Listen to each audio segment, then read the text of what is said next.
In this video, I'm going to show you how you can create upside down text in Microsoft Word. If you find this video helpful, please like and subscribe to this channel. Alright, so you can see I have just this word written upside down. However, I've also gone ahead and written it upside down. To do the same is pretty simple. But one thing you have to note is that Microsoft doesn't give an option for you to directly do this. So there is a way you can achieve this. Now to achieve this, first you need to go ahead and click on Insert. From Insert, go ahead and choose Word Art. Now here, choose the first option for your word art.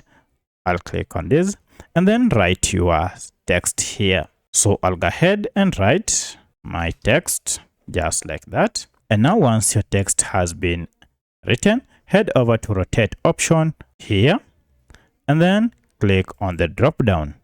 Now here we have quite a number of layouts. Go ahead and click on Flip Vertical.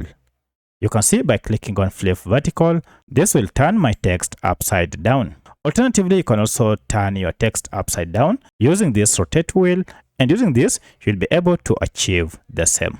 So that's how you can flip your text upside down in Microsoft Word. If you have any other question, kindly let me know in the comment section.